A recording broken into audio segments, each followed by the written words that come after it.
Red pill rage is not a mystery or a surprise.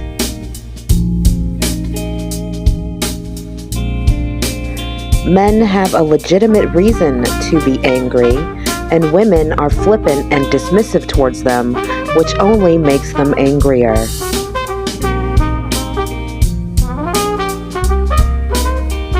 There is a cycle of behavior and attitudes that have been conditioned into women, along with a sense of entitlement that acting this way towards men is somehow warranted.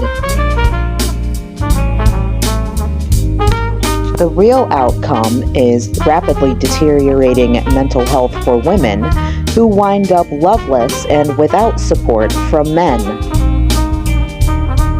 Women have adopted an extremely destructive approach to communication and socialization that harms both sexes exponentially.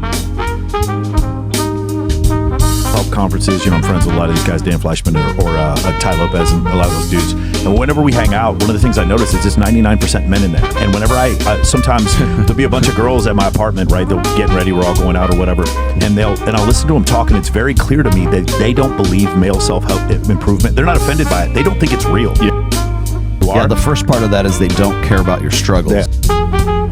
When they find out, when they see all these self-improvement books, they're like, why did you have to do this? Don't you just get it? And the problem is now, back in our ancestral past, all the way just say back in the 1950s, we had a process in this country, or in this, just in world in general, where you had to write a passage as a man, and then that way you would get it.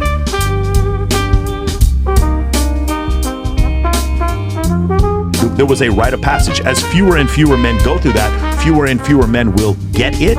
And then so more of these men are going to require some level of self-help in order for them to get it. No, women do not give a shit that you don't get it.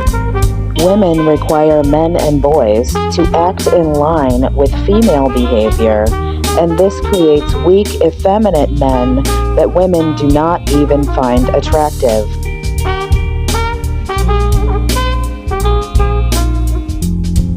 Men and boys are subject to rampant ambient abuse on the micro and micro level, all perpetrated by women.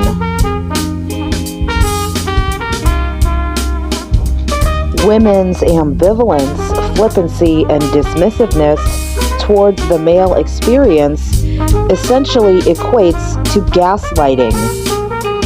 Women fundamentally misconstrue, misinterpret, and misunderstand male issues because they are indoctrinated to believe that they are always in the right, even when they are destroying society. This ignorance allows them to continue to emasculate men, unconsciously select for weak men, and then blame men when things go awry.